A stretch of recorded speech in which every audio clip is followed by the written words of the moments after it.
¿Cómo están? Son las 5:55 de la mañana de este martes 8 de octubre. Arrancamos con toda la información aquí en 24 horas en la comunidad. Carlos, ¿cómo estás? Buen día. ¿Qué tal, Valeria, amigos? Muy buenos días. Siempre un gusto acompañarlos. Estamos, como siempre, con nuestros equipos periodísticos desplegados en exteriores, listos para empezar con la información. Y lo vemos a ver, Cheme. Él se encuentra en la avenida Carlos Julio Arosemena y nos va a informar acerca de las reacciones de los conductores tras esta medida que se ha indicado pues que los carriles compartidos ya no serán compartidos, obviamente, sino ya exclusivos únicamente para los buses de la Metrovía, y el invadirlos obviamente los hace acreedores a una multa económica. Sí, ayer había algo de sorpresa por la presencia del ATM en ese punto, dando paso a los vehículos particulares. Compañero, muy buenos días, danos tu avance, por favor. ¿Qué tal, compañeros? Sí, muy buenos días. Hay confusión entre los conductores sobre todo lo que pasó el día de ayer lunes, cuando ya todos los conductores estaban justamente prevenidos de no invadir el carril exclusivo de la Metrovía tras la nueva disposición de la ATM. Sin embargo, había un vigilante que les estaba permitiendo circular por este carril exclusivo y había algunos conductores que no sabían si obedecer o no a esta normativa. En todo caso, la ATM no se ha pronunciado al respecto y nosotros hemos venido a constatar en este segundo día cómo se desarrolla la situación en este punto aquí en la avenida Carlos Julio Arosemena. Más adelante los detalles. Ya veremos qué pasa en esta nueva jornada entonces. Gracias, Eder. Estaremos en pocos minutos contigo. 5 de la mañana con 57 minutos. Aquí empezamos. Y le contamos que el embalse de Mazar registra una caída acelerada de su cota. La represa bajó 1 metro en menos de un día y está a 6 metros de paralizar su producción. Y esto en medio de horarios reducidos de cortes de energía. El registro de una nueva disminución de caudales en los principales embalses ponen en vilo al país. Este lunes la represa Mazar en menos de un día reportó la caída de 1 metro del nivel del agua. Mazar es una de las prioridades del gobierno para regular el sistema energético y aquí la preocupación, pues hasta las 11 de la mañana de este lunes la cota se mostraba en 2.116 metros sobre el nivel del mar. Pasado de las 4 de la tarde, el nivel de Mazar cayó en 2.115 metros, lo que significa que está a 6 metros de parar su producción y llegar a su nivel mínimo de 2.109 metros. Y aquí su importancia, pues la represa de Mazar alimenta el complejo hidroeléctrico Paute, conformado por las centrales Mazar, Molino y Sopladora, que juntas aportan con 1.757 megavatios al Sistema Nacional Interconectado. No obstante, hoy no se cuenta con esa potencia declarada, lo que descompensa aún más al sistema de energía del país, que hasta las 11 de la mañana de este lunes recibió 340 megavatios de la producción de Coca-Cola Sinclair, la hidroeléctrica más grande y que también se ve afectada por la sequía del río Coca. Conforme a las conclusiones de la última sesión del COE Nacional, también se mantiene en vigilancia el embalse de la central Minas San Francisco, que se encuentra a tan solo 3 metros de paralizarse, con una cota de 786 metros sobre el nivel del mar, de un mínimo de 783.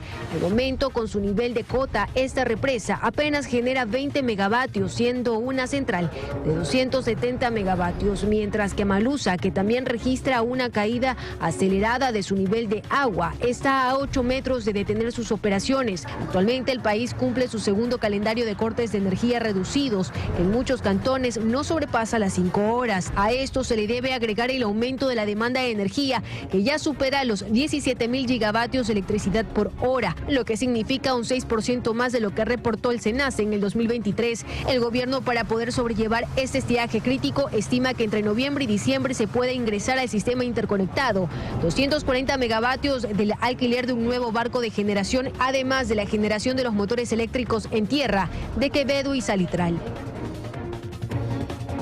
Y le contamos ahora que las pérdidas en las actividades económicas del país por los apagones ascienden a casi 900 millones de dólares. En Guayaquil, los comerciantes afirman que los hechos delictivos también se han incrementado durante los cortes de energía. En este local de venta de desayunos, las pérdidas económicas continúan siendo del 30%. Los nuevos horarios de corte de luz siguen perjudicando al negocio, ya que son a tempranas horas de la mañana. Alimentos como tostadas y batidos no pueden realizarse. A esto se le añade que deben cerrar antes por miedo a la delincuencia. Bueno, antes se cerraba a las 7, 8 de la noche, pero ya en vista de la inseguridad y los cortes, se tiene que cerrar un poco más temprano. Otros negocios, en cambio, se han visto beneficiados por los los nuevos horarios de apagones, como es el caso de este local de impresiones y servicios contables. Ya de mañana ya hay luz a partir de las 8 de la mañana. A pesar de esto, el propietario de la tienda continúa cerrando temprano, y es que los antisociales aprovechan los cortes de luz durante la noche para asaltar estos negocios en el centro de Guayaquil. La semana pasada por aquí querían abrir los candados. Según la Cámara de Comercio de Guayaquil, hasta el 6 de octubre, las afectaciones ascienden a los 882 millones de dólares a escala nacional. Mientras tanto, los nuevos horarios de cortes de luz son de hasta 4 horas de duración en el puerto principal. En sectores del norte se los realiza en 2 franjas horarias, de 0 horas a 2 de la mañana y de 18 a 20 horas. En el sur, los cortes de luz también son en 2 franjas horarias, de 1 a 3 de la mañana y de 20 a 22 horas. En el noroeste de la ciudad, en cambio, solo hay un horario de apagones que rige desde la 1 hasta las 5 de la mañana. Mientras tanto, aquí en el centro de Guayaquil, en calles como Lorenzo de Garaycoa y Luque, la energía se va en 2 franjas horarias. De mañana de 6 a 8 de la mañana y de tarde-noche de las 18 horas hasta las 20 horas. En San Borondón, los cortes de luz también son en 2 franjas horarias y tienen una duración de hasta 3 horas. Estos nuevos horarios rigen hasta el jueves 10 de octubre. Se tiene previsto que no existan apagones durante el feriado nacional por la independencia de Guayaquil.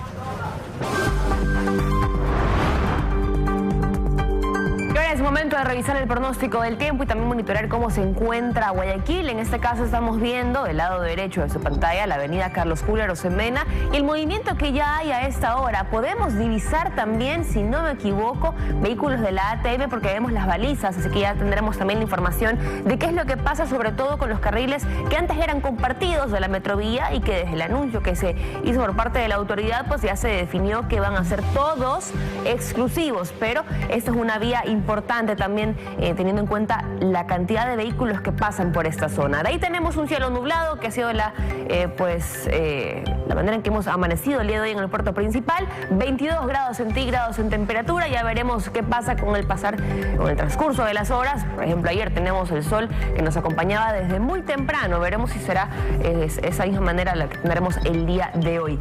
Vamos ahora a revisar también el índice de radiación ultravioleta, según lo que ha dado a conocer el INAMI en sus cuentas oficiales. Vamos a ver en el mapa que las provincias, hay que tener mucha atención por supuesto con los niveles altos, las provincias de Guayas, Los Ríos, Manabí, Santa Elena y El Oro, estas 5 tendrán para hoy un nivel alto, como lo decíamos, es menor que lo que hemos tenido en otros días, pero no deja de ser nocivo para la salud, así que la recomendación que hacemos siempre en este espacio, evitar exponerse directamente a los rayos ultravioleta entre las 10 de la mañana y 4 de la tarde.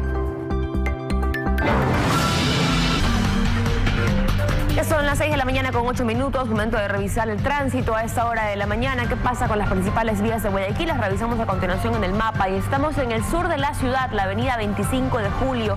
Vemos que a esta hora, por lo menos, falta todavía un poco para que arranque la hora pico, es ese traslado de vehículos, conductores que van a sus diferentes lugares de trabajo y educación, porque vemos que la avenida 25 de Julio se encuentra sin ningún inconveniente, en buena hora, está despejada. Hay algunos tramos, calles transversales que tienen algo de congestionamiento pero moderado, quiere decir que va fluyendo, así que no tiene nada de qué preocuparse. Aprovecha entonces a tomar esta vía. Lo mismo la avenida Machala con dirección hacia el sur, también la vemos despejada, así que en buena hora. De ahí seguimos revisando qué pasa en otras vías y en el centro de la ciudad específicamente. Todavía no hay congestionamiento, siempre la zona bancaria es una zona compleja, como lo decíamos, con el arranque de una nueva jornada, entrando a la hora pico, así que por ahora no hay mayores inconvenientes. Pero ¿qué les parece si revisamos, gracias a nuestro dron 24 horas, cómo se encuentra la avenida Carlos Julio Arosemena, que es otro punto también bastante complejo a la hora de trasladarse en el arranque de una jornada? Por el momento vemos que está completamente despejada la vía y queremos consultarle a Eder, a día seguido, cómo está el comportamiento de los conductores en esa zona, teniendo en cuenta que hasta hace un par de días ese carril de la Metrovía era compartido y esto ya dejó de ser así según una orden de la autoridad, pero ayer veíamos algo de confusión. Queremos consultarle si al día de hoy se encuentra de la misma forma, hay agentes de tránsito dejando pasar o qué está pasando en esa zona. Adelante, Eder. ¿Qué tal, Valerie? Muy buenos días. Son exactamente las 6 de la mañana con 10 minutos. Como para tener una referencia, estamos aquí en la avenida Carlos Julio Arosemena, muy cerca a la unidad educativa fiscal 28 de mayo. Es en este punto en donde ayer vinimos y pudimos constatar esta confusión a la que estábamos haciendo alusión por parte de los conductores. A esta hora de la mañana no hay agentes de la ATM como sí había ayer, pero ya en hora pico se pudo constatar la presencia de los uniformados. Está respetando la mayoría de los conductores la nueva disposición de no invadir el carril de la Metrovía, o más que nueva, este carril era compartido al igual que otros. Sin embargo, desde el pasado viernes 4 de octubre hubo una nueva disposición en donde se indicó que ese uso compartido se eliminaba y a partir de esa fecha, desde el viernes pasado, estos carriles se convertían en exclusivos únicamente para la Metrovía. ¿Por qué? ¿Por qué se toma esta decisión? Porque lo que se buscaba era no afectar la movilidad de más de 200.000 personas que diariamente utilizan el servicio de transporte masivo Metrovía. Pero recalco, lo que pudimos ver ayer es que en horas pico los agentes de la ATM que están ubicados a lo largo de todas estas 6 paradas, hablamos de la parada ferroviaria, Universidad Católica, Bellavista, Las Monjas, Colegio 28 de Mayo y la Federación Deportiva del Guayas, permiten el paso de los conductores por el carril exclusivo en horas pico. Pero la disposición era que no se iba a poder circular a ninguna hora por estos carriles una vez de que se especificó que los carriles se iban a convertir en exclusivos para mejorar la movilidad en todos estos puntos, en toda esta ruta que transita la Metrovía y que pues permite que muchas personas se movilicen a través de ella. Estamos muy pendientes a que lleguen los agentes de la ATM a ver si el día de hoy nuevamente hay esta disposición, porque hemos buscado ya la explicación por parte de la Autoridad de Tránsito y Movilidad de Guayaquil desde el día de ayer para que nos aclare cómo funciona en realidad, si hay excepciones en relación a esta disposición o no, como lo pudimos ver ayer. El detalle es que los conductores, cuando ven a la gente que les permite el paso, se confunden, porque no es la primera vez, ya ha sucedido, que un agente permite el paso por una zona que es exclusiva de pronto y sin embargo luego le aparece o le refleja una multa en el sistema al conductor.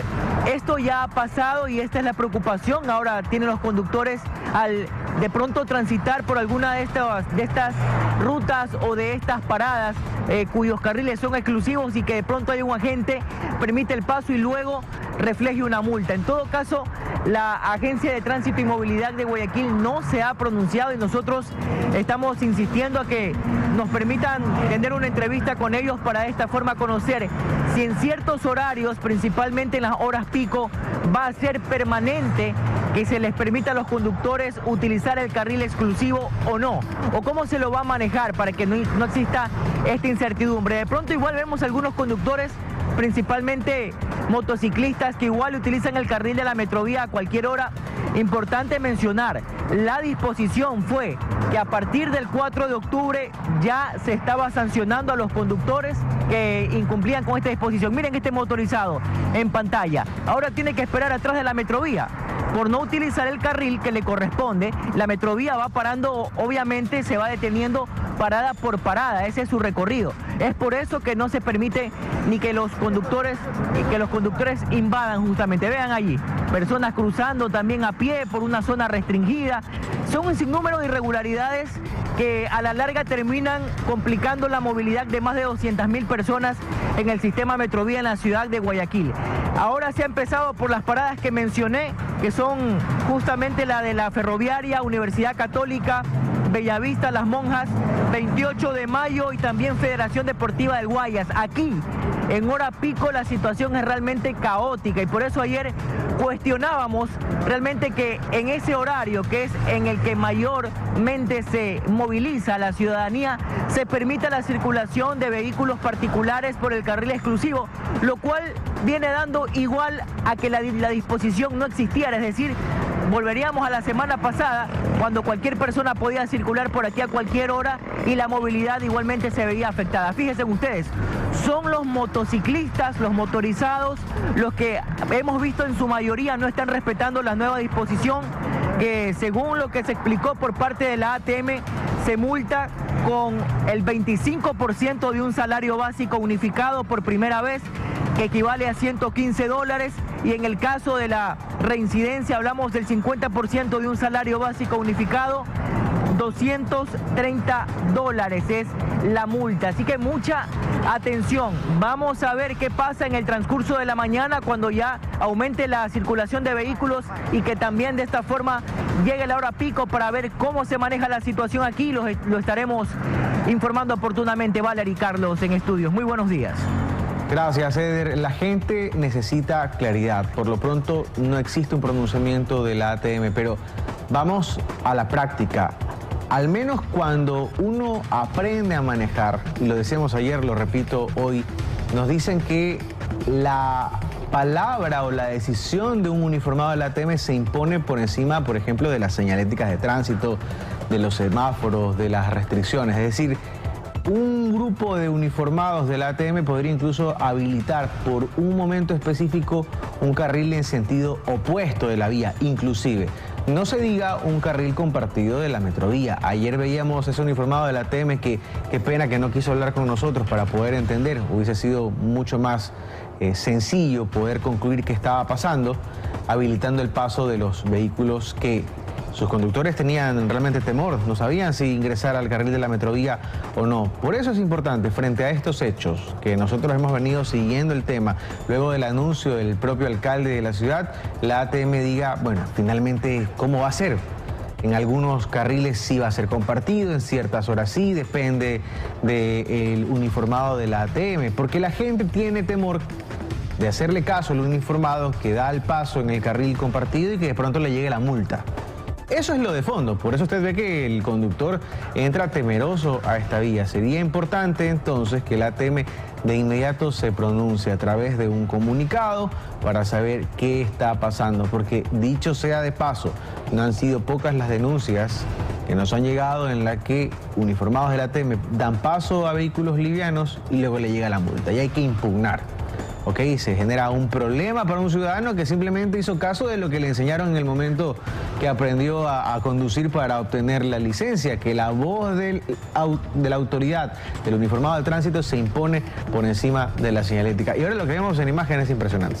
Sí, o sea, más allá de lo que pase en las horas posteriores, fijémonos en lo que pasa en este momento. Ese motorizado que por un lado estaba invadiendo el carril de la metrovía, se detiene en plena vía a recoger o dejar un guardia de seguridad, no entendemos muy bien, pero... Vamos a conversar, parecía, ¿sí sabes? Se quedó unos cuantos minutos porque ahí. El guardia de seguridad sale de la estación. Sí, entonces, ¿de qué estamos hablando? Muy aparte de que es un carril exclusivo, miren, y pasan otros que no tienen ni placa. Entonces, vamos también con los controles, señores. Sí, ese tipo de decisiones son importantes para que pueda fluir, en este caso, las unidades de la metrovía. Pero ¿qué pasa con los otros problemas que también ocurren en la ciudad? Que los motorizados van donde quieran. Vehículos sin placa, vehículos con vidrios polarizados. Y aquí volvemos a poner a colación el tema de este anuncio que hicieron hace más de un mes y que hasta ahora no se ha cumplido en su cabalidad, que es los mega operativos de tránsito para evitar que estas situaciones o estas infracciones se sigan cometiendo. No pasa tampoco. Entonces, sí se necesita comunicación, por supuesto, estos anuncios importantes, pero también acciones en las calles, que lamentablemente no las vemos. Mucha tarea pendiente en materia del control de tránsito. Realmente pareciera que no hay autoridad, como su nombre mismo lo indica, autoridad de tránsito municipal, ¿no? O agencia de tránsito y movilidad. En todo caso, se necesita transparencia, se necesita claridad, la gente tiene que saber qué se va a hacer, porque la idea inicial era justamente esa, que en horas pico se dé prioridad a los articulados de la metrovía y también a los alimentadores. Pero ayer veíamos a un uniformado dando paso. Va a ver usted lo que va a pasar en imágenes, mire. Ese alimentador frena a raya, evidentemente está dejando o recogiendo pasajeros en esa parada de bus y de un lado la moto. Está ahí esperando que este vehículo pesado se mueva y que quiso rebasar por izquierda. Ajá. Lo vimos todos, ¿no? Yo no sé si es nuevo en la ciudad, pero ¿cómo va a rebasar por izquierda si está justamente bajando la rampa para que bajen los pasajeros? Eso ocurre en la ciudad. Avenida Carlos Julio Arosemena, desde donde nos reportaba, y le agradecemos por eso, nuestro compañero Eder Cheme. Estaremos pendientes de ese pronunciamiento de la ATM. Ojalá que llegue. Ha llegado, si no me equivoco, de fondo se ve, parecería un uniformado. Sí. Sí, ha llegado. Habrá que ver entonces si es solamente para notificar a ese camión, a ver qué está ocurriendo, o si ya después va a pararse en el carril de la Metrovía. En cuestión de minutos seguramente ya lo sabremos y haremos contacto nuevamente con Eder para entender lo que pasa en esa vía de la ciudad. 6 de la mañana con 20 minutos y seguimos informando. 2 personas fallecieron y 3 resultaron heridas en un accidente de tránsito registrado en la autopista General Rumiñahui. Sí, un vehículo se estrelló contra una viga en construcción, generando conmoción entre la comunidad. La instalación de un paso elevado en la autopista General Rumiñahui a la altura del Puente 8, en el suroriente de Quito, fue suspendida, esto tras el siniestro ocurrido la madrugada de este lunes. Aproximadamente a las 4 de la mañana tuvimos un accidente, un vehículo se impactó sobre la viga que estaba por colocarse. Lamentablemente esto retrasa los trabajos. Alex Rivera, director de viabilidad de la prefectura de Pichincha, informó que se instaló el primer tramo de vigas de acero del puente de acuerdo al cronograma establecido. Sin embargo, cuando trabajadores se disponían a colocar el segundo tramo, sucedió el accidente. Esta siguiente viga ya tenía que ser colocada y cumplíamos la jornada, ¿no? Porque esa es la programación que teníamos lista. Producto del siniestro, la viga fue movida cerca de 5 metros. La estructura fue retirada para su evaluación. Imagínense la velocidad con la que venía el vehículo y efectivamente ahora tenemos que definir los daños que tenga la viga, porque es una viga que fue soldada por tramos. Esa soldadura es de alto grado y puede presentar fisuras. Actualmente permanece a un costado de la vía en sentido Vallesquito. Una vez que se lo examine, se planificará de nuevo su instalación. Es necesario ahora, es lamentable el accidente porque había todas las previsiones del caso. El retiro de la estructura, así como la limpieza de la vía y el traslado del auto involucrado en el accidente mantuvo cerrada la autopista por varias horas, hecho que generó una gran congestión vehicular. Esta congestión es terrible, señor. Se espera que la instalación del paso elevado concluya en diciembre de este año. La inversión en esta construcción asciende a $2.3 millones y forma parte de un plan de mejoras en la infraestructura vial de la zona. Vamos con otros temas. 6 de la mañana con 22 minutos. El juez Manuel Cabrera de la Corte Nacional de Justicia decidió llamar a juicio a Wilman Terán por presunta delincuencia organizada dentro del caso Metástasis. En la audiencia de evaluación y preparación de juicio que se llevó a cabo este lunes, se revisó la acusación de la Fiscalía relacionada con fallos judiciales que favorecieron a Leandro Norero. En la sesión se evaluó a cada uno de los 37 procesados y el juez confirmó que su dictamen sería mixto. La Policía Nacional investiga el asesinato de una pareja a bordo de un vehículo en la parroquia La Aurora, en el cantón Daule. Más de 120 homicidios intencionales se reportan en este cantón de Guayas en lo que va del año. Más de 40 impactos de bala se contabilizaron en este carro en la que una pareja fue asesinada alrededor de las 6:30 de la mañana de este lunes, en una de las vías de ingreso a la ciudadela privada Casa Laguna, en la parroquia La Aurora del cantón Daule. Según información de la Policía Nacional, los ocupantes del carro fueron interceptados por una moto y otro vehículo en esta curva y allí los acribillaron. Posiblemente no eran habitantes frecuentes del sector La Aurora, no residían dentro de La Aurora. Las víctimas mortales fueron identificadas como Juan Carlos González, de 42 años, y Dayana Correa, de 40, ambos sin antecedentes penales y de nacionalidad venezolana. Según los testigos del crimen, entre ellos agentes de la Comisión de Tránsito del Ecuador, en el automotor también se movilizaba una mujer junto a 2 niños, quienes salieron aparentemente ilesos. Versión que contradice al parte de la policía del distrito Daule, en el que se menciona que la única acompañante de la pareja era su hija, Alejandra González Correa, de 23 años, quien resultó ilesa. Tras esto, conversamos con el jefe encargado del distrito Daule, el capitán Rommel Andramuño, quien nos dio más detalles del objetivo de los gatilleros. Con nada la hija de una niña o niño, no, solo nos indicó que ella estaba en la parte de atrás y únicamente estaba yendo con los papados. Se verificó los antecedentes, no tienen antecedentes ninguno. Se dedicaban, lo que me indicó es que ellos tienen unos cabezales, de lo cual alquilan los cabezales para transporte de mercaderías, de productos, eso es más o menos, y también se dedicaban a la santería, bueno, no sé, este tipo de practican de santería, algo así me indicó. Tras obtener estas declaraciones de la Policía Nacional y luego de 6 horas, regresamos a la escena del crimen, donde nos encontramos con el vehículo aún en la vía pública, donde estas 2 personas fueron asesinadas. Este caso ocurre en un cantón que en lo que va del año registra más de 120 muertes violentas. Hasta el cierre de este reportaje no se reportan detenidos ni sospechosos identificados del crimen. 6 de la mañana con 25 minutos y seguimos en exteriores. Moradores del sector El Fortín esta madrugada encontraron los cuerpos de 2 personas decapitadas en la parte posterior de un colegio.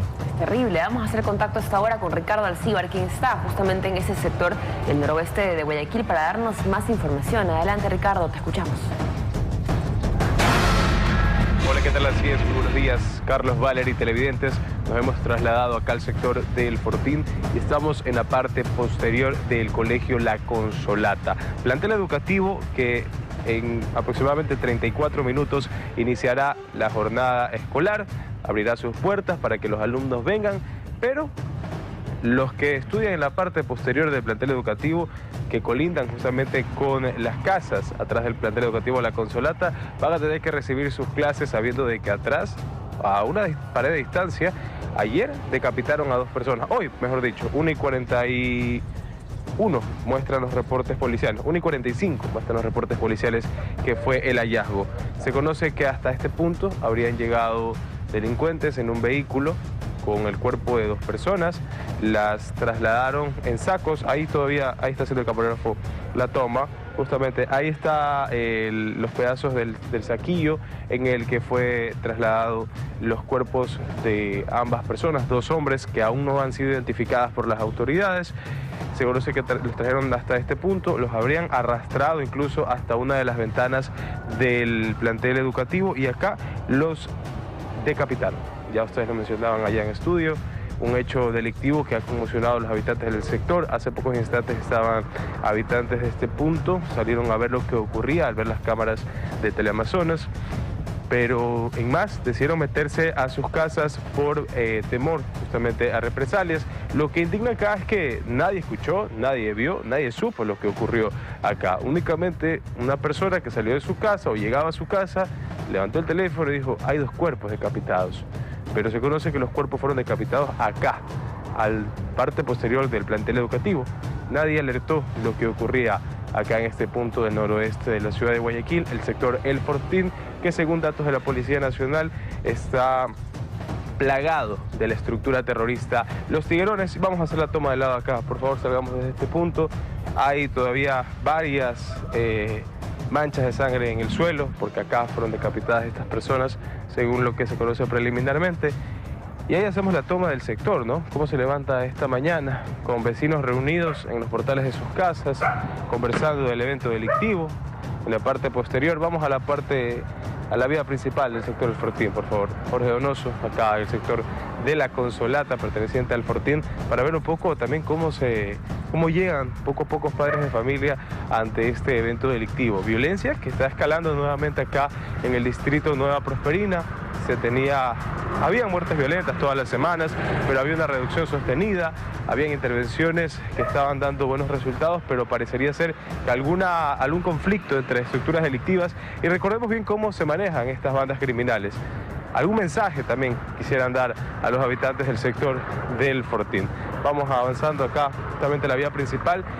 Y si es que se recuerdan bien lo que pasó acá en el sector de La Consolata, que salimos aproximadamente hace 3 meses atrás, locales comerciales, todos estos, habrían sido extorsionados. Eso también vale mencionarlo. Ya estuvimos hace 3 meses aproximadamente cuando uno de estos locales comerciales le volaron la puerta de ingreso con un artefacto explosivo.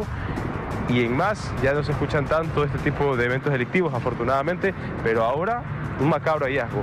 Atrás del plantel educativo La Consolata, Escuela Católica, hoy en la madrugada decapitaron al cuerpo de 2 personas aproximadamente a las 1:45 de la mañana. Aquí habían 2 profesores, se metieron al ver las cámaras de 24 horas, entendible por el temor que generan estas estructuras terroristas. Vamos a hacer también una toma en la parte superior para ver si hay cámaras de videovigilancia. En el plantel sí hay. Ahí estamos haciendo la toma en la parte de arriba. En el ingreso al plantel educativo hay cámaras de videovigilancia. En cambio, en las esquinas, por lo menos en la cuadra donde fue el crimen, no pudimos evidenciar de que existan cámaras de la empresa pública Segura EP. Parece que las 34.000 cámaras no han llegado o no se han desplegado hasta el sector del Fortín. Vamos a seguir avanzando para ver si hay más cámaras de seguridad. Pero como les indicaba acá, realmente con temor, tanto docentes como padres de familia que traen a sus hijos desde este momento, desde esta hora de la mañana acá al plantel educativo La Consolata por este macabro hallazgo, este evento delictivo que vuelve a encender las alertas acá en el noroeste de la ciudad de Guayaquil. No, efectivamente no hay cámaras, pareciera, de la empresa pública Segura EP, del ECU 911 tampoco se ve, más allá de las cámaras de videovigilancia de los locales comerciales y las cámaras también del plantel educativo Escuela Católica La Consolata, que el día de hoy va a tener que iniciar sus clases con este macabro hallazgo. Ok, ahí nos están señalando también el camarógrafo, hay un nodo, sí hay un complejo de cámaras de lo que parecería ser la empresa pública Segura EP, y esperemos que así sea, que sea de la empresa pública Segura EP, porque recordemos qué pasó hace 3 meses atrás o 2 meses atrás aproximadamente, cuando la Policía Nacional tuvo que hacer un amplio operativo para sacar todas las cámaras que habían sido colocadas donde iban las cámaras de Segura EP. Esperemos que así sea. ¿Por qué? Porque si esas cámaras son de la empresa pública Segura EP, tuvo que haber captado el momento en que llegó el carro de los delincuentes. Ya hemos dado la vuelta a todo el plantel educativo, porque por aquí ingresaron, lo que se conoce, y desde esta parte de acá, por donde va saliendo la tricimoto, por aquí ingresó el vehículo con los cuerpos previamente asesinados, que es la versión que se maneja hasta el momento, y finalmente los decapitaron en la parte posterior del colegio La Consolata. Esta es un poco de la información que les podemos compartir. Nosotros estaremos atentos, por supuesto, al pronunciamiento de la policía del distrito Nueva Prosperina, siendo las 6:32 de la mañana. Carlos, Valery, ustedes tienen más, y también recordarle a los padres de familia que están viendo esta emisión, las clases están normalizadas, hay asistencia regular de los estudiantes. Sin embargo, también sería importante a lo mejor 1 o 2 agentes policiales en los exteriores del plantel educativo para generar por lo menos la llamada percepción de seguridad. Lo dejamos con imágenes también para que vean un poco de cómo se encuentra el sector. Muy buenos días. Gracias, Ricardo. Un horrendo hallazgo. Habrá que ver qué hay detrás, porque por lo pronto se entiende que aprovecharon la zona y específicamente los puntos ciegos de estas cámaras de seguridad para dejar ahí estos cadáveres. Obviamente hay temor en el sector y obviamente evidencia que este sector está en ocasiones y en algunas horas específicas completamente abandonado, a merced de la delincuencia y del crimen organizado. Así lo ha entendido estas bandas y por eso han hecho lo que han hecho. Es impresionante la brutalidad con la que están operando. Esto ocurre en pleno estado de excepción. La operación criminal no cesa, Valery, y evidentemente genera zozobra y preocupación. Y ocurre de todas maneras en una zona donde por lo menos una vez por semana se dan estos mega operativos y en donde se dan importantes hallazgos y detenciones. Pese a esto, igual esos sujetos bastante avesados, también aprovechando estos puntos ciegos, como tú destacabas, dejaron estos cadáveres. Es realmente terrible, pero aquí es donde la Policía Nacional y el bloque de seguridad en general pues tienen que avanzar con ese tipo de acciones, seguir con estos operativos y en el tema de inteligencia también saber quiénes fueron esos sujetos que dejaron estos cadáveres y no bajar la guardia, porque eso es una guerra claramente por parte de estas bandas delictivas, que también el mensaje es crear ese miedo, ¿no? Y esa zozobra. Y qué triste también saber que la jornada educativa va a arrancar con esos charcos de sangre, lamentablemente, de cierta forma normalizando esta violencia, lo cual no se puede permitir. No podemos normalizar este tipo de hechos. Pero por otro lado, tampoco podemos paralizar nuestras vidas, también, porque al final el mensaje del crimen organizado es ese, infundir terror. Sin embargo, me sumo a la propuesta de Ricardo. Es importante que la policía, en un lugar donde se hace un hallazgo de este tipo, pues multiplique su presencia para decirle a las bandas organizadas: acá estamos, el Estado va a responder. Lamentablemente en muchos casos simplemente pasa, aunque sea un hecho así de horrendo como una de las anécdotas más de esta ciudad. Y eso es lo lamentable, que pareciera que nuestras propias autoridades, que son las llamadas a reforzar la presencia y a salir en defensa de los ciudadanos, lo tomen simplemente como un caso más. Y se alinee nuevamente el discurso de es que es un ajuste de cuentas, ¿no? Ya, las bandas están resolviendo lo suyo, miremos para otro lado. No, porque usted sabe que las bandas, mientras más se expandan, más terrenos ganan y desplazan a las familias y los ciudadanos que merecen vivir con tranquilidad en estos y otros puntos de la ciudad. Gracias a Ricardo Alcíbar desde El Fortín, distrito Nueva Prosperina, 6 de la mañana con 35 minutos. Y atención a lo siguiente, alias Gordolucho será trasladado de la cárcel La Roca, cárcel de máxima seguridad, a la cárcel regional Cotopaxi. La jueza Paola Dávila aceptó el habeas corpus del cabecilla de los Lobos, quien volverá a la prisión donde estuvo desde su recaptura en Colombia en julio de 2023. El anuncio del traslado del líder criminal de la estructura delictiva Los Lobos, alias Gordolucho, de la cárcel La Roca en Guayas hasta la cárcel de Cotopaxi en La Tacunga, desplegó la mañana de este lunes agentes policiales en los exteriores del complejo carcelario de la Vía Daule, donde está ubicada la prisión de máxima seguridad en la que aún permanece.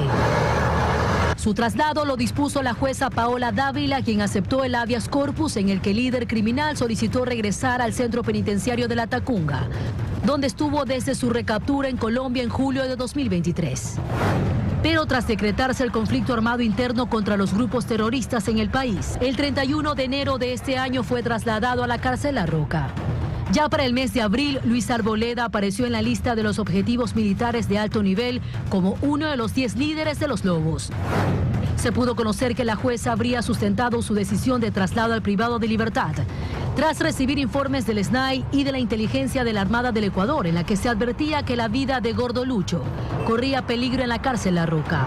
Asimismo, en el informe se establecería que el pasado 29 de septiembre, durante una intervención militar en este centro penitenciario, se encontró un arma de fuego en una celda cercana a la celda de Gordolucho, que podía ser usada para atentar contra su vida. Un informe psiquiátrico también leído en la diligencia diagnosticó que el líder de los Lobos presenta un cuadro de insomnio persistente, tristeza profunda y ansiedad.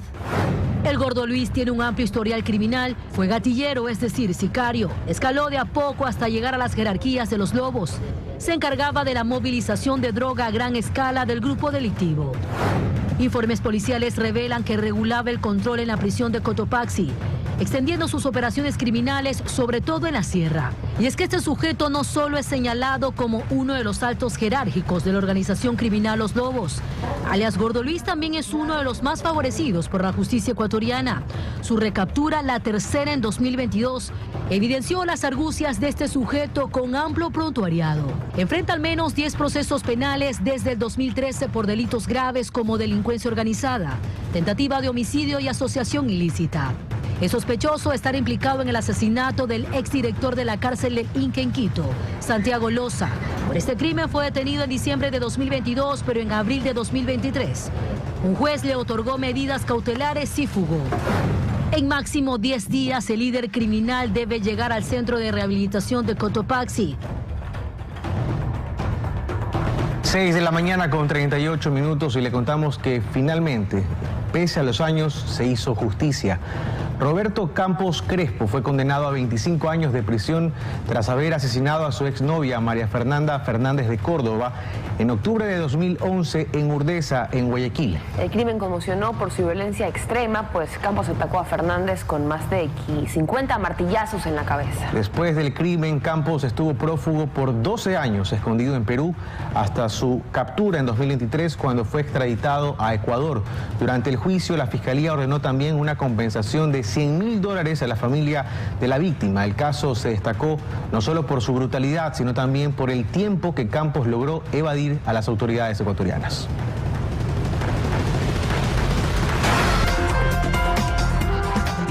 Son las 6 de la mañana con 42 minutos. Estamos de regreso por más en 24 horas. Les contamos, militares concentran sus esfuerzos en la destrucción de bocaminas y maquinaria utilizada en la minería ilegal en el cantón Camilo Ponce Enríquez en Azuay. Solo en un día, al menos una docena de estos espacios han quedado bloqueados.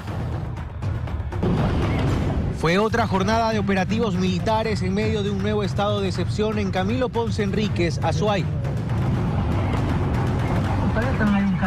Uniformados de las Fuerzas Armadas se introducen en zonas de difícil acceso de este cantón de apenas 23.000 habitantes, que se ha convertido en una mina de oro para el crimen organizado.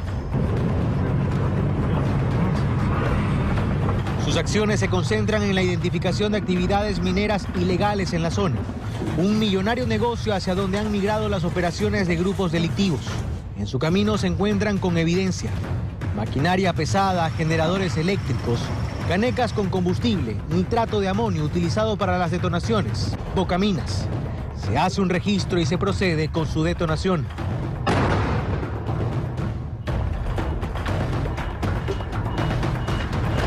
Solo este lunes una docena de bocaminas fueron destruidas en estos operativos. El fin de semana se hizo una intervención similar. Según el decreto de estado de excepción, la mayoría de operaciones criminales en esta zona están encabezadas por la banda delictiva Los Lobos, que incluso ha llegado a fraccionarse en su guerra por el oro. Este ha sido el detonante de la violencia en ese sector, donde a mediados de 2024 se dispararon las muertes violentas en un 82%. En la lista, el asesinato del alcalde de este cantón, ocurrido en abril pasado. Se han reportado además secuestros, extorsiones, ataques con explosivos y enfrentamientos a tiros con las Fuerzas Armadas, que apuntan a golpear su financiamiento. Regresamos a Guayaquil. Les contamos, un poste de alumbrado público se desprendió de su base luego de que un árbol cayera sobre su estructura, y esto puso en peligro la integridad de los moradores de la ciudadela Bernaza Norte. De allí que los ciudadanos piden al municipio de la ciudad que realice una inspección de los árboles para evitar futuras eventualidades. Así se encontraba la manzana 14 de la ciudadela Bernaza Norte, con la base de un poste de alumbrado público desprendido. Esto sucedió luego de que un árbol cercano se desplomara, impactando con la estructura. El incidente ocurrió en una zona donde quedan varias viviendas, lo que puso en peligro la seguridad de los habitantes del sector. Fue lo del árbol, que el árbol se cayó y creo que todos los cables hicieron que haya una presión y el poste se alzó. En la semana anterior vinieron los del municipio y les dijeron, dice, que los árboles que se iban a caer, pero que como que no hicieron caso. Producto del desprendimiento de este poste de alumbrado público, los moradores de este sector de Bernaza Norte quedaron varias horas sin energía eléctrica. A su vez, al sitio acudió personal de Cenel EP para cambiar el poste que se había desprendido y comenzar con los trabajos de limpieza en el sitio. Por otro lado, una situación similar ocurrió la noche del viernes 4 de octubre, donde un árbol que se encontraba dentro de un parque se desprendió de su base y afectó a 2 vehículos que se encontraban cerca. Ángelo García fue una de las personas afectadas. Él se pudo percatar de que el árbol estaba cayendo, pero aún así salió afectado. Iba pasando, frené a raya, alcancé a dar de retro, pero aún así el árbol me impactó. Esperando que las autoridades se hagan presentes. El municipio es el que tiene que hacerse cargo, venir aquí a ser una persona responsable, de que venir a decir, ¿sabe qué, señores? Vamos a cumplir, vamos a arreglar sus carros, sus vehículos. Que esto no es de ahora, porque tienen que haberse dado cuenta desde hace mucho tiempo de que ya el árbol estaba socavando la tierra. Entonces, eso ya depende del municipio. En menos de una semana, 2 árboles han causado diferentes daños, lo que genera preocupación en los ciudadanos, solicitando al personal de la Dirección de Áreas Verdes del municipio de Guayaquil a realizar una inspección del estado de los árboles que se encuentran en parques y zonas residenciales, con el fin de evitar de que estos daños se sigan presentando. Acciones preventivas, esa es la clave. Aquí lo hemos dicho cada vez que esto se ha denunciado, que no han sido pocas veces. En este espacio informativo, más de una vez la ciudadanía ha salido a decir, por favor, dense una vueltita, Departamento de Áreas Verdes, estos árboles parece que van a caer. Y nosotros, al cerrar el comentario, decimos, no esperemos a que ocurra una desgracia para ir recién a actuar. Ahí está. Ahí está. O sea, la capacidad la tienen. Mire usted la cantidad de personas que fueron a atender esta emergencia, pero ¿por qué esperar a que una rama caiga? En este caso, encima de un vehículo, pero puede ser también encima de una persona. Entonces, a desplazar todo el contingente necesario, hacer un recorrido, a pisar calle, a sudar, hace sol, pero es su trabajo, para, por favor, evitar que esto siga ocurriendo. La gente tiene temor de que en cualquier momento suceda una eventualidad que ya no cobre solamente pues, el estado o caiga encima de un vehículo, a eso me refiero, sino que cobre la vida de una persona. Eso es lo que hay que evitar. Y lo propio también con las diferentes empresas de telefonía, de internet, CENEL también, que pasa exactamente lo mismo. Hay postes que necesitan ya un cambio urgente y lamentablemente tampoco son atendidos estos requerimientos, sino cuando ese poste ya cayó. Entonces evitemos a que esto pase. Hay que hacer las inspecciones debidas, hay que prevenir que estas desgracias ocurran. Así que aquí es un llamado enérgico al municipio de Guayaquil y también a las diferentes empresas para que puedan tomar cartas en el asunto y evitar seguir contando ese tipo de situaciones. Salgan, respondan, 6 de la mañana con 49 minutos. Y moradores de La Alborada, tercera etapa, denuncian que el parque ubicado en el sector está sin mantenimiento. Hay árboles que tocan los cables de alta tensión. Mire usted, a propósito. Ellos hacen un llamado a las autoridades competentes para que se les dé una solución. Sofía Huira está en la zona y nos tiene la denuncia a continuación con la gente. Adelante, Sofía. Carlos, Valeria, amigos televidentes, tomo sus palabras, acciones preventivas es lo que necesita este parque aquí en La Alborada, tercera etapa. Quiero que veamos en primer plano un poco cómo están los árboles en este parque conocido como Parque del 8, donde sus moradores denuncian dos cosas puntuales en este caso. El mantenimiento de los árboles, amiga, buenos días, usted me dice 1 año y medio que no se le da mantenimiento, ya algunos árboles tapan las luminarias, rozan con los cables, peligroso porque saben haber chispas. Cuéntenos un poquito. Sí, ya ha ocurrido que de algunos árboles se han caído las ramas, gracias a Dios no pasaba nadie, no ocurrió una desgracia mayor, pero no tenemos que esperar a que eso ocurra. Vamos a acercarnos, a ver, para que usted nos pueda mostrar. Aquí, por ejemplo, vinieron, sí, ya hicieron alguna tala de árboles, pero veo que todavía alguna luminaria que está entre ese árbol específicamente se queda prendido. Algún problema ocurre que está cubierta el sensor, no sé mayor cosa de eso, pero se queda prendida la luminaria. Y así por el estilo, acá tenemos muchos árboles que necesitan de agua. Esa es la otra problemática, es lo que me dicen los vecinos, ya también 1 año y medio, que no tienen agua aquí en el parque como tal y no se puede dar ese mantenimiento. Si mi camarógrafo, mi compañero me ayuda... Veamos cómo vienen las vecinas con las pomas de agua. Usted me dice, para mantener en algo el verde del parque. Sí, mayoría de las personas, buenos días, le doy gracias al Altísimo por esto que usted está reportando a la ciudad. Así es, nosotros aquí, y eso hoy día han venido pocas, pues usted ve, todas estas plantitas se han muerto, el sauce llorón, todo, y tenemos que venir nosotros con estas pomitas, mujeres adultas ya, que realmente yo tengo problemas de columna, pero ¿qué hace? Está de ayudar aquí al parque, porque yo vivo ya más de 40 años por este lugar, pero yo pido por favor al municipio o a las autoridades que pongan asunto a este problema del Parque del 8. Ya. Usted me decía también los árboles que se han ido cayendo poco a poco, que están cerca a las casas. Así es, se han caído ramas. Aquí mismo a mí hace unos meses me cayó una rama del árbol que cortaron porque se caía a pedazos. Aquí cortaron como 3 árboles.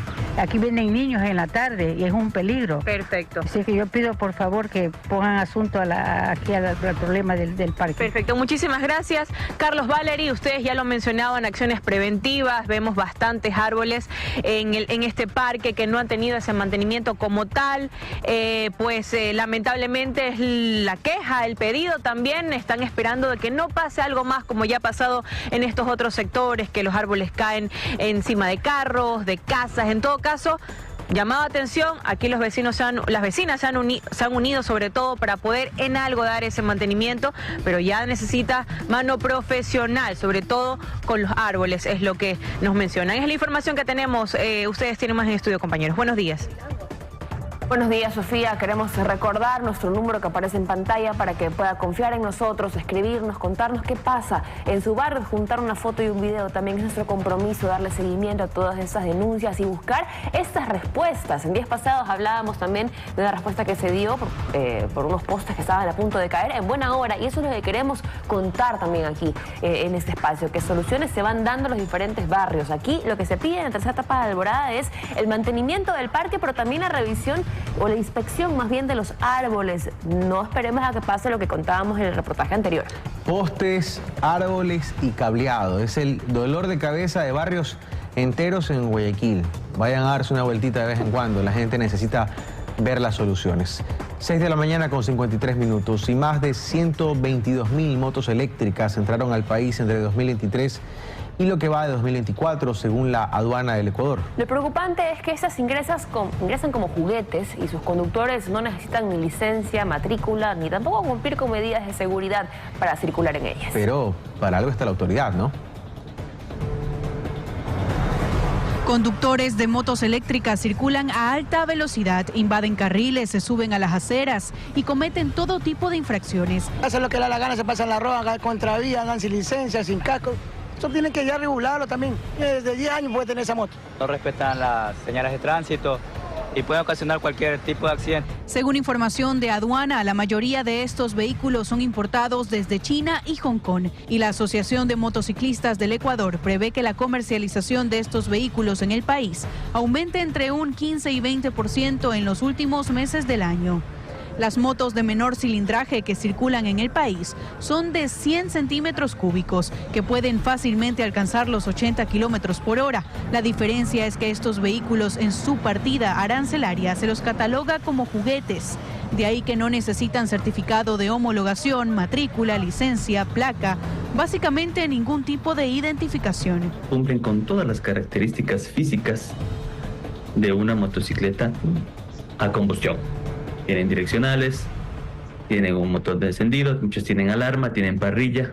Jorge Rodríguez, ex concejal de Guayaquil, señala que al menos en el puerto principal existe una ordenanza de micromovilidad que se puede hacer cumplir hasta que la Agencia Nacional de Tránsito tome decisiones sobre estos vehículos. Respetar la prioridad de los peatones, en especial si son mujeres embarazadas, niños, niñas, personas con discapacidad, adultos mayores, abstenerse de circular en aceras o sitios destinados al tránsito exclusivo de peatones. Sin embargo, las sanciones de la ordenanza solo van dirigidas a conductores que no respeten distancias y a quienes bloqueen estacionamientos exclusivos para estos vehículos de micromovilidad. Debe ser tratado como un juguete, es decir, dentro de un parque controlado por un adulto. Yo hago un llamado en este momento tanto a padres de familia para que controlen que sus hijos no salgan con estos juguetes. La Asociación de Motociclistas del Ecuador señala que lo primero que debe hacer la Agencia Nacional de Tránsito es actualizar la Ley de Tránsito y Seguridad Vial, la cual no ha sido modificada desde 2014. En tanto que los GATS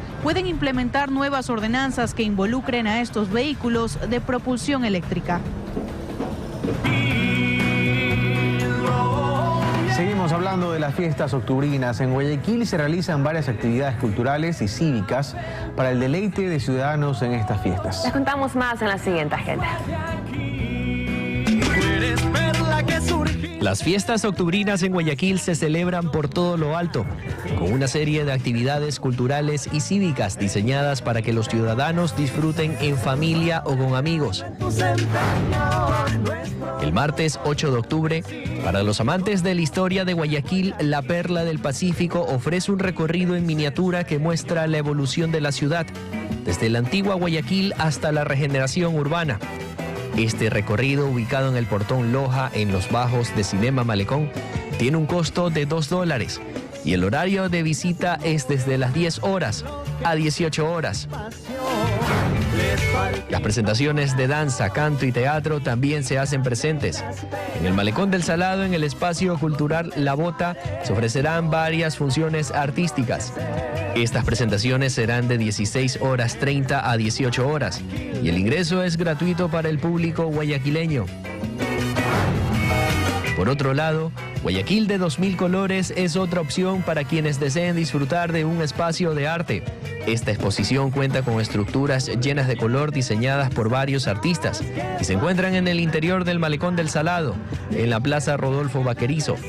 Esta presentación es totalmente gratis y se puede disfrutar desde las 8 horas hasta las 19 horas. El miércoles 9 de octubre las festividades continuarán con la unción cívica en la Plaza Bicentenario, donde se rendirá homenaje a los héroes que contribuyeron a la independencia de Guayaquil. El evento se llevará a cabo a las 12 horas en la avenida Olmedo, entre Eloy Alfaro y Malecón, y contará con la presencia de autoridades y ciudadanos. Finalmente, en horas de la tarde, el Parque Centenario será el escenario de la sesión solemne en la que participarán autoridades locales y nacionales, con el objetivo de conmemorar los 204 años de independencia de Guayaquil. Este evento está programado para las 17:30, en la intersección de las avenidas 9 de octubre y 6 de marzo. Las fiestas octubrinas en Guayaquil no solo conmemoran la independencia de la ciudad, sino que también son una celebración vibrante de su cultura, historia y espíritu guayaquileño. Con estas hermosas imágenes nos estamos despidiendo. Viene la emisión nacional de 24 horas. Que tengan un buen día. Hasta luego.